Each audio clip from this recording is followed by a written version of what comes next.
Hi, I'm Brandon. And I'm Megan. For years, we were stuck in a rut, always complaining that nothing ever changed for us. And then we realized if we wanted to improve our lives, we had to put in the work.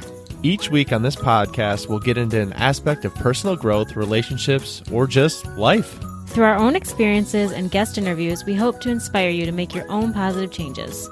Welcome to the Fools in Love podcast.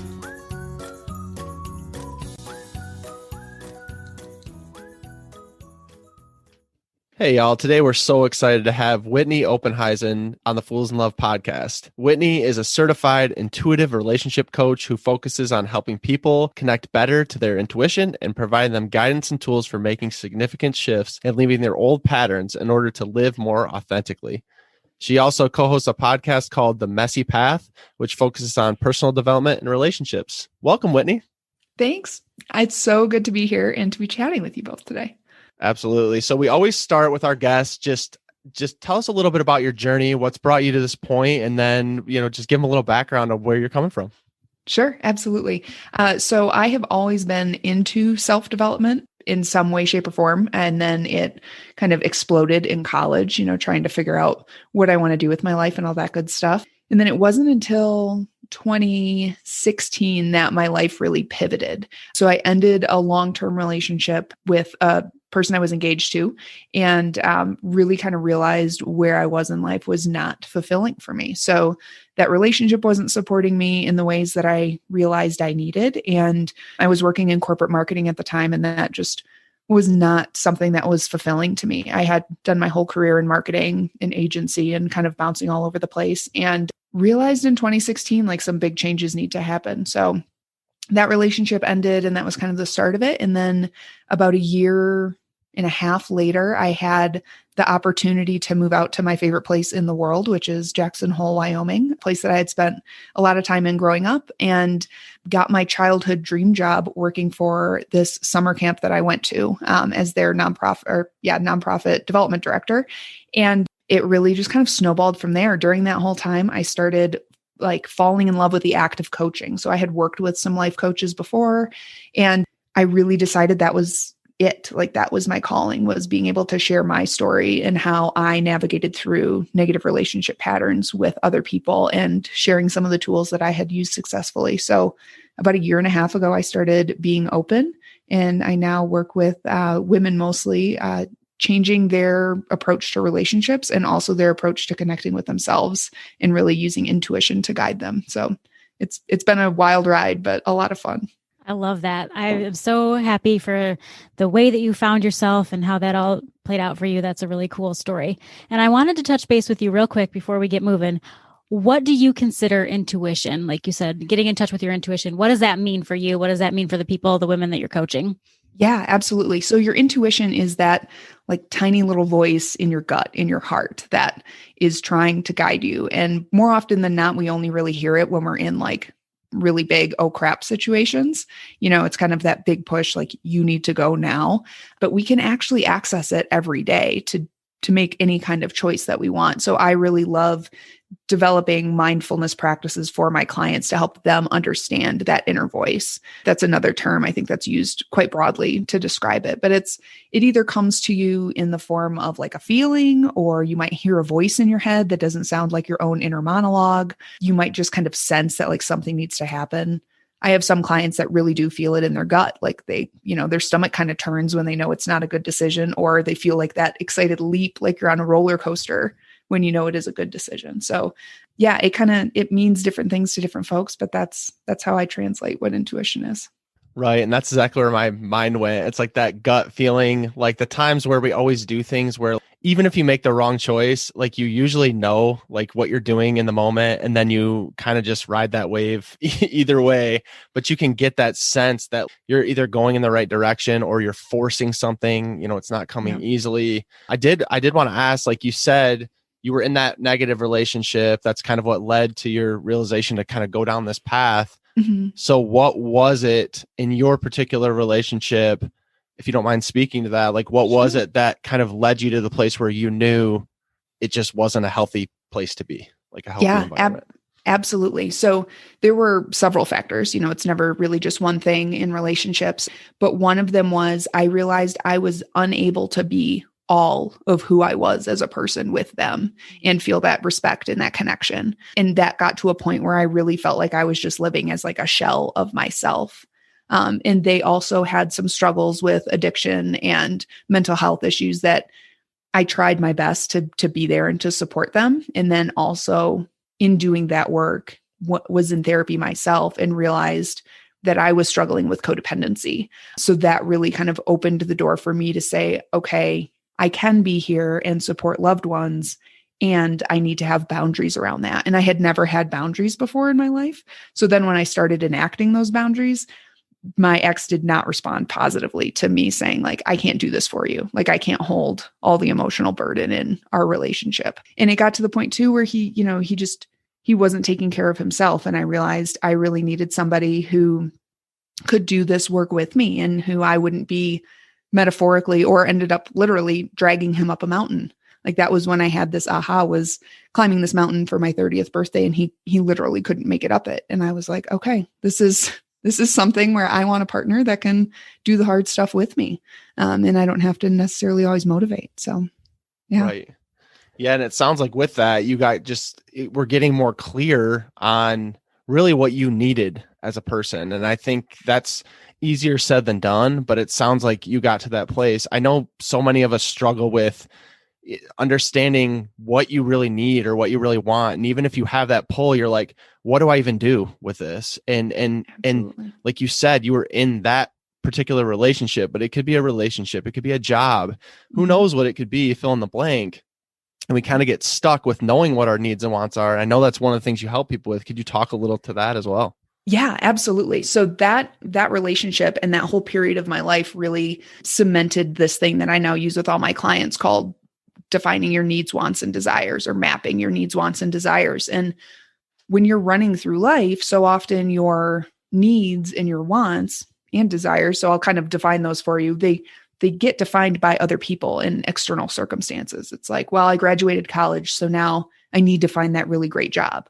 And I've graduated college and I want to find that really good partner, or I want this new car, or, whatever. But it's often externally motivated as opposed to being something you personally truly want that will fulfill you. So as I was doing this work on myself, I started to define those three words differently. Needs for me are soul level, like they are the things that you want to have in your life that really define who you are and define the journey that you're on in this life. So one of my needs is I need to be consistently working on my spiritual and personal growth. Like that's something for me that I know when I fall off of that, I end up not feeling as fulfilled. Like I always like to keep learning and pushing myself and trying to define better what it is I'm trying to get out of life. So that's a need for me, is just continued spiritual and personal growth. Also a need is being able to live in the place that I live. Like it really is the place where I feel so happy and like my heart's just on fire being out here, being able to walk out my front door and go for a hike or, go on the river or do any sort of kind of outdoorsy activity. I missed that deeply when I was living in Chicago, but I couldn't really put my finger on it. And instead I started filling myself with like going out to too many concerts and, going out to dinner every night and trying to find that happiness elsewhere. And it turns out for me, that happiness is just in the woods. So then those are the needs, your real soul, like it has to be there in your life and present, and it's relatively non-negotiable. And then your wants are based on the phase of life that you're in. So the things that you want when you're just outside of college or just after college are, building stability, maybe building new relationships, building your career, where, if you fast forward to like your late 30s, early 40s, your wants are going to be different. It's going to be maybe more family centric or maybe more personal development centric. So those kind of fluctuate, I would say, on like a 5-year kind of schedule. Like as you're growing, your wants are going to shift a little bit. And then your desires are like the cherry on top. So these are like super fun things that I think a lot of us end up getting distracted by. These are like going to see a concert of like a favorite musician or going on some adventurous trip, like it's this thing that's like a real burning desire for you for a little bit. And then once it's fulfilled, it's generally like, okay, I could move on to the next thing. But more often than not, they're kind of the things that your ego is like really excited about. Like you want to be able to take the really cool pictures at that like cliff overlooking the ocean or whatever. And you get totally motivated by that as opposed to what is it that's really going to define me and like make me feel better. I think an example of how desire can kind of play in career is a lot of us desire a specific title. You want to like have that director title or a manager title or something, and you go chasing it and then you get it and you're like, oh, okay, I'm still just me. And this didn't really change anything. So those are kind of my definitions for those 3 words and something that I walk through all my clients with to gain clarity. That is super cool. I've never heard those defined like that. And I love that. I'm totally going to steal that and try to write down my own needs, wants, and desires. Yeah. No, but okay. So that being said, do you have people that come to you that just don't even know how to determine that? And how do you guide them through that? Like if they're just like, that's great. I hear what you're saying, but how do I get there? Absolutely. That is something I think a lot of people struggle with because you are so inundated by all these other influences where you're like, I don't even know. Like, I love that they just bought a new house, but do I really want a new house? Like, do I want to live by the ocean? Everybody seems to love the ocean right now. You get really conflicted because you see all of these external like examples of what other people are doing. And in the age of Instagram, where it looks like everybody's always having their best day ever, it can be really disheartening when you don't have any clarity on like what your best day ever would be. So what I like to do with my clients is this exercise that I call the white box, which is you kind of do a little meditation, and I'll walk them through it generally, where you park everything at this door, like all the drama about your job, all the drama about relationships, other things that you're feeling unfulfilled in, or like you aren't enough to deserve. You park all of that outside of this door and you walk into the door, and that is just a big white room. And it's just the space where nothing happens. Like there are no consequences, positive or negative. And you're just in a space where you get to create what feels best for you.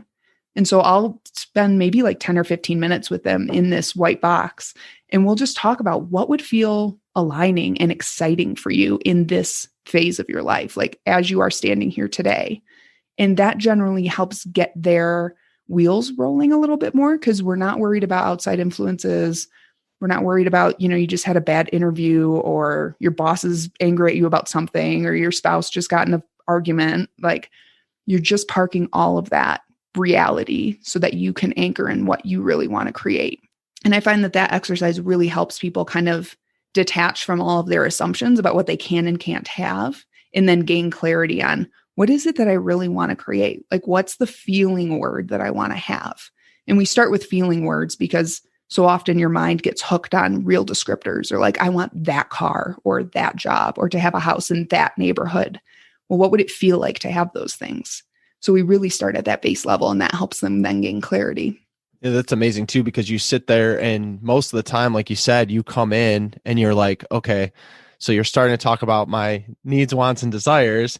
But then you constantly are pulled back to the past or like who you are currently. And one of the things I've been working on is like the person I am currently is not who I'm going to be in the future. So you have to think outside the box. So I like that idea of the white box, because you walk into that room and there is no past. I mean, you could think toward the future, but I mean, it's an empty room. You get to start from square one, because we always tell our audience, you can start being a different person today. You can change your habits today. You can do whatever it is that you want to do to like set your heart on fire today. You do not have to wait for like some defined moment to do that. So I just love that whole idea. Absolutely. And I think when you can anchor in that reality of like, oh, I can start feeling accomplished today, like it totally changes your mindset, because you realize that those feelings aren't contingent on having completed something. You can allow yourself to feel that kind of success and fulfillment today. And then it helps you to reach those goals and those other things that you're really looking for in life. Yeah. And so for people, I know you'd said we get to this, we can get to the idea of like this empty room, and we can kind of visualize feelings and things. Are there certain questions that people can ask themselves? Because I know like when I was on my own journey, there was some big defining questions that I felt like I needed to answer before I could even move forward in any kind of direction. Absolutely. I think one of my favorite questions to ask people is, what brings you joy? Like, what makes you feel like a 6-year-old on Christmas morning? because whatever that is, that's what you need to add more into your life. And it could be physical exercise, it could be traveling, it could be reading, whatever those activities or things are, then you find a way to build that into your life and to make it something that is sustainable for you. And then another big question is, what do I truly want in life? And when I ask this question to clients, I'll say, you can't say a job title. You can't say having like a person in my life. It's got to be something bigger than that, because that's actually what your intuition and your heart of hearts is actually looking for. You're not really looking for like the perfect spouse. You're looking for somebody to share life with. And what would that look and feel like? You might be looking for a specific job title, but what would that job title actually mean to you? Does it mean you're helping people? Does it mean you're creating new things? Like those deeper realizations are what will then drive you to understanding your needs, wants, and desires better. Awesome. Yeah. As you were saying that, I was just thinking, like, for me, the answer for the job is freedom. Like the title, not so much. It's just the freedom to do what I want to be doing, and obviously helping people along the way. But seriously, like those two things are just so powerful. Like not being stuck in somebody else's schedule for what I want to do, and then being able to help people in the way that I choose, not because somebody else is telling me exactly how to do it. Yeah, absolutely. And like by knowing that like one word, that becomes your thesis statement. Like, does this bring me freedom in my career? No. Okay, we're not doing it. And then that becomes this really cool like North Star that you get to follow. Because if it's a no to your needs, wants, and desires, then it doesn't need to be in your life. And it also is something you can lean on. A lot of people I think have a hard time just doing that themselves, like claiming like, I want to do this. But when you have the excuse like, oh, sorry, like the boss won't let me, that kind of a thing, you can use your needs, wants, and desires as that boss. Like, sorry, it doesn't line up. Mm-hmm. Definitely. That. All right. So what happens when people are trying to deal with their past? Like when the past gets in the way and it's affecting how they want to be as a person in the future, how do you kind of guide them through that process? And what kind of advice would you give somebody that's going through that, I can't get out of my past to be my best self in the future? Mm-hmm. This happens all the time. I think we're all, to an extent, kind of slaves of our past. And it's about bringing awareness to the aspects of our past that don't connect with who we are or who we want to become anymore. So one of my biggest tools is realize what the story is for you. So I'll have my clients like write down, what's the story that means that you can't get that job or that you never pick the right partner? Because those are really ingrained stories that a lot of people have. So write that story down and then try to figure out where that story came from. So was it something that happened early on? Like maybe your parents told you, well, you've never been good at math, so you struggle with that aspect of your career, or maybe you want to go into that field, but you don't feel confident in it. That story was given to you by your parents. It's not something that actually has to be true anymore. So then you get to say, okay, if that story is not true, what story can be true for me? Maybe it's, I'm getting better at fill in the blank. I'm becoming better at balancing my budget, or, whatever that thing is that's tied to that old story. Or if it's a story of unworthiness, like I'm not worthy of the type of person I want to be with. Okay, why? Why aren't you worthy of that? What attributes do you have that you believe make you unworthy? And when you start pulling away at those truths that you're living from your past, like you can say, okay, wow, that's just built on a thought. That's not really something that is true in this moment to who I am. I think another aspect of stories that people get really hung up on is thinking that because it happened that way in the past, it's destined to happen that way in the future. When really, like, yeah, it happened that way. Like maybe you had a bad heartbreak, or you fell off the wagon in training for a 5K or something like that, or you've only been able to lose weight only to gain it right back. Like that kind of thing. Yes, that's happened, but those were truths and stories that you were telling yourself in that moment, probably to teach yourself a lesson. Have you learned that lesson? What was that lesson for you? And now you get to live with the knowledge of that experience, as opposed to being destined to repeat that experience over and over again. So I think that's it. It comes up for all of us. Like I even still struggle with old stories, and it's just about bringing awareness to it. Like, this is a story that no longer serves me. I don't want to be defined by this anymore. So what's my new definition? What's my new story? And your brain will pick up a new story because it loves predictability. So if you start training it on a new story, it'll say like, okay, yeah, I'm more comfortable here now. We can leave that old story. But what your brain is always looking for is that easy thing to like glom onto. And I think that's why it's so easy to always get pulled back into the past, because you just constantly, we always talk about going back on autopilot, but like you go back to what seemed easier, even though it may have been terrible for you or a terrible environment or whatever, you cling to it because it's familiar. But it's not really serving you at all, because it's not helping you be, and it's the difference I'm starting to learn to make between your past and future self. There's a big difference. I think people also get stuck in this idea of, well, that's the past me. I want to get to the future, but then they keep clinging to the same relationships, the same people, the same friend group, the same job. They don't make any changes, but then they want to get a different result. And I think that's something you can get stuck on too. And I love the thing you said. I've been reading a book by Benjamin Hardy called Personality Isn't Permanent. Have you read that? I haven't. No, it sounds great though. So it's a great book, but it speaks to exactly what you're talking about. Like, your personality is not fixed. You can change, like you said, you can change that attitude today. You can move toward to be a new person. And it takes all of those things, like, because I think a lot of times right now we get stuck on all these personality tests, the quizzes, the things, the Enneagram, name whatever one you want. And then it's like, but it puts you in a box. And then if you don't meet all of those things, then where can you be? You know, like where do you kind of measure up? But I love the idea of what you said, because it allows you to say, my personality is not permanent. I can change it. And just because I wasn't good at this now doesn't mean my future self also has to not be good at this. Absolutely. Yeah. I think it's really powerful when you understand that you can start changing the way that you show up in any given aspect of your life. Yeah. It's a cool shift to have happen. I'll have to like ask you for that book again, because that sounds right up my alley. One of the books that got me to this place was Breaking the Habit of Being Yourself by Joe Dispenza.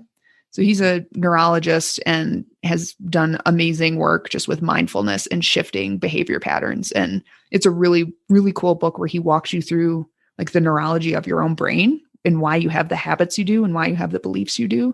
And then you go on this like month-long journey of a really long meditation with him where you build like 10 minutes a week on it.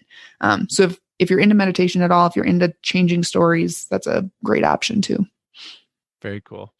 Yeah. And you touched on it briefly there too, but you said you struggle as well with bringing in these new things. Like it, you know, it might've been in the past, but you're kind of bringing those attitudes, beliefs, and feelings into new things. And I kind of wanted to shift gears a little bit and talk about, because I think a lot of times in relationships, like you talked about your past and your relationship, me and Megan have had struggles in our relationship in the past. Sure. And there's certain things that when they come up, then it triggers you to go back to a place. I know for me personally, I struggle with it a lot, where it could be something as simple as like, you know, hearing a song, seeing a movie, seeing a date on the calendar, and it like triggers my brain back to something negative. So what do you think is like that biggest obstacle to getting past those triggers that are inevitably going to come up? Because like you said, even with your struggle, I'm sure there's things that could trigger you back to that time. And then how do you stop that from affecting you in your current self? Absolutely. This is such a huge question because we all struggle with it. And I think the biggest thing that you can do is have awareness about it. So if you can start listening to your thoughts objectively, as opposed to like listening to them as truth, you can have just that little bit of like millisecond separation from, oh my gosh, I'm being triggered. That song just came on and it's reminding me of whatever, to, oh, okay, that song's playing. That song doesn't have meaning in and of itself. I've assigned it a meaning. And then you can totally disempower a trigger when you realize, okay, that's happened. Thank you for reminding me of my past. And I'm choosing not to react in the way that I used to. So it really starts with just the awareness. So as you're moving through life and a trigger pops up, like, you know, you never really know when they pop up. They could come up every day. It could be once every 6 months. But just by having awareness, you've won. So I think that's like the first big step. Like if you're experiencing triggers in any part of your life that are bringing you back to a way of being you don't want to be anymore. Just have the awareness of it. Like, okay, that triggered me. And it doesn't mean you have to change from that trigger right then. Just start with the awareness, and then you can start building in, how do I want to react in this situation, as opposed to how am I habituated to react. Right. And I've honestly learned recently, but I was like unknowingly doing it. But what I was doing is, like, when I've been triggered to something in the past, then I've done what you've said. I've kind of stopped. I've become aware of it. And then I've kind of triggered again to a more positive response. Cool. And think about the positive things, like that is, like you said, that's not your past. This is where you currently are. And all the positive things, positive. And like your brain grabs onto that and it kicks the other aside. It's when you start feeding that negativity that it becomes just a beast in your head, and then it becomes much harder to shake. Yeah. And that was one of my questions for you too. Like, the people that are finding themselves in this place where they're getting triggered with these negative thoughts, like, what if they don't deal with that, like what effect can that have for everything else in their life? Yeah. If you aren't bringing awareness and shifting your behavior patterns around it, like, even if it's being triggered and just going to an affirmation, like, that's no longer my truth, or something like that, you're doomed to repeat it in a lot of ways until something else happens that might, like, build a trigger on a trigger, which is essentially what you're doing with the positive reframing. When you are triggered, is you're just building a new trigger, which is great when you're aware of it. But when you're not, you're just going to be living in this loop, because what happens is there's an aspect of your brain called the default mode network. And this is really the thing that saved us when we were like cave people, because it taught us, like, red berries equal death. Like, don't eat the red berries, or when it gets cold, we need to, like, stock up on food. These are all really good assumptions that our brain started living with. But now we live in a much different world than we used to. And our brain now makes those same assumptions about people, about words being used, about tone of voice, about, what it looks like when the boss, like, pulls up really fast into his parking spot and, like, huffs into the office. You're like, oh crap, like, something bad's going on. And so your brain is constantly trying to make those associations to save you, because it saves you time to say, like, X equals Y immediately, as opposed to observing X, watching it play out, and then you get to Y. So if you can slow down that network in your brain and start reframing it to not be so, like, I think of it as like a racetrack, like the dirt is just really ground down in that circle. So what can you do to, like, veer your horse off that track and, like, go on a trail ride instead through the woods? Like, it's not going to hurt you. Just try to get out of that looped thought pattern. And really the first thing is just bringing awareness to it. Because when you don't, you are just going to repeat those stories. That's kind of, it's like Groundhog's Day. You're just going to wake up and do the same thing. Yeah. I don't know anything about just doing the same thing over and over. I would never. Right. It's such a unique thing. But how important is our mindset when we start to try to better ourselves? Like, is that the ticket? Is that the number one thing when we're trying to improve and reset our whole entire relationship, our whole entire lives, whatever we're doing, the job, the thing? Yeah, absolutely. Our mindset is number one. Like, mindset and taking care of yourself, I think, are tied for number one when you're really trying to change something or to make shifts in your life. I was just talking with a group of women that I'm coaching right now last night about black and white thinking, because I think that's one big mindset trigger that really can stall out the personal growth that you're looking for, which is, I'm starting this new thing. I'm starting a new habit of, taking a walk every morning. And then it's like the first cold morning and you don't do it. And you're like, okay, well, I'm just not going to do this now because I missed one day. So I might as well just never try again. And if you can bring awareness to that and instead say, no, self, great job. You did this 4 days in a row. Taking one day off is not defeating all the work that you did the past 4 days. How about you just get up, put some long johns on the next morning and go out regardless? Like, you're going to do this.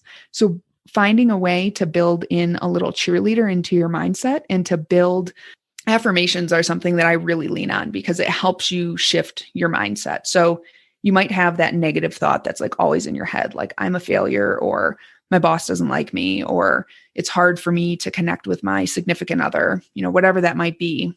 build a reverse affirmation on that negative thing. So instead of, it's hard for me to connect with my spouse, it could be, my spouse and I find new ways to connect with each other. And so when you go into that old repeating habit and thought in that negative mindset, you then have that affirmation as like your life vest. Like, okay, I'm just going to hold on to this and like move through it. But really, yeah, your mindset's absolutely key. Yeah, and I think that's really powerful in the time and space that we're living in right now. Like we were just having a conversation either today or the day before just about 2020 as a whole and like what an effect it has had on literally every person listening to this. Mm-hmm. And that when you said living in that space where like you're constantly going to go back to like the negative, or you could reframe, you can reposition, you can say this is one day, whatever.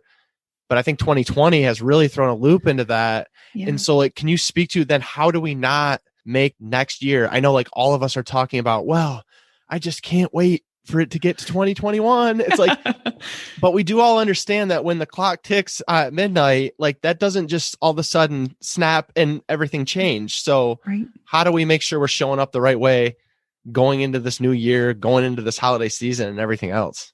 Absolutely. I'm actually running a course right now on this exact subject because it's so powerful. And really, it all relies on your mindset and what it is you actually want to create in 2021. I think everybody's looking forward to it and like kind of holding our breath, saying like, I hope I can do these things that I want to do, but then not necessarily doing the mindset work and the preparation of the why that you want to do those things.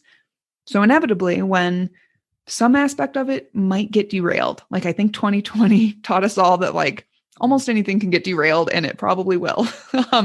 So how do you react to that? And that's really what I think folks need to zoom in on right now is what is the why behind the stuff I want to create, achieve, have? Because when you understand that why, you'll find alternate roads to it. Like you just simply will. And it might not look at all like what you thought you were going to create this year, but you can still do that and honor that actual desire that you're having, that actual need that you're having, as opposed to saying like, no, this is what I want. I want it to be a promotion and it has to look like this. And, this is what I want to happen, only to find out that, like your budget was cut and your boss can't promote you or whatever. So what did you really want out of that promotion? Was it more responsibility? Was it more learning opportunities? How can you then set yourself up for that in your life? Do you take on a mentor or a mentee? Do you go and do some additional learnings like on your own time? Like there are alternate ways to get there. And I think understanding what you really want and then setting your mindset accordingly gets you there, as opposed to just, again, being stuck on like the surface level thing. Right. Gosh. And that's so powerful too, because like when you talk about the why, it's like most people don't think about the obstacles that they're going to face. And if perfection's the standard, you're always going to fail. And so like you have to know that like you might need to take a pivot here or there to get to that space. Like I always think about like a maze. You still got to like work your way through it. And life is like a maze. You're working your way through it and it might not be the direction you thought initially. and then but eventually if you want to get there, you're going to have to go through some things in order to do it. But we need to be realistic about that too. Absolutely. And I think that's the other thing that I hope people are taking away from 2020 is it doesn't look the same for all of us. And we all need to hold the positive and negative experiences that we've had in our lives and be way more gentle with ourselves. Cause like, we're all just trying this thing called life on. Like it's like, okay, I'm here and I think this is what I want to do, but I'm not really sure. And like, I'm going to give it a whirl, and that's all you can do. And I hope that we can also take perfectionism and start to like punch way more holes in it, because that's the thing that holds a lot of us back. Like done is better than perfect. So like, get it done. If it has a typo, whatever, you can always revise it. Right. Totally agree. Yeah. All right. So I just want to say thank you so much for coming on today. And before we let you go, we did want to have you just take a second to let people know how to find you, where you're at, where you like to be, and just kind of give people the sign off before we go. Sure. Absolutely. Well, thank you both for having me. This was such a fun chat. And it's always nice to connect with folks that love doing the work and, have their own unique approach to it. Folks can find me at beingopen.com, and that's with 2 P's. And then I'm also on Instagram at wit_being_open, again with 2 P's. And then on Facebook, being open. Instagram's probably where I'm hanging out the most. And then I also have an email list that you can sign up for through my Instagram or my website. And right now I actually have free 30 days of journal prompts to help get more in touch with your intuition, which is a fun new thing that I just created for the holidays and kind of the winter mellow season and reflective season that we're coming into. So if you're looking for a way to do some personal growth, I think journaling's a great option. Beautiful. And thank you so much for being here. We'll make sure to put all that information in the show notes as well if you didn't catch it here. And so look there. And thanks so much for being here. Great. Thank you both. Hey, B, what did you think of that episode? I think it was pretty dang good. Well, what should someone do if they enjoyed these last 30 minutes? They should probably head over and leave us a review so we can reach more people. They definitely should. Guys, if you like the Fools in Love podcast, please go follow us over on Instagram at Fools in Love Podcast. We'd love to connect with you and learn more about what you'd like to hear.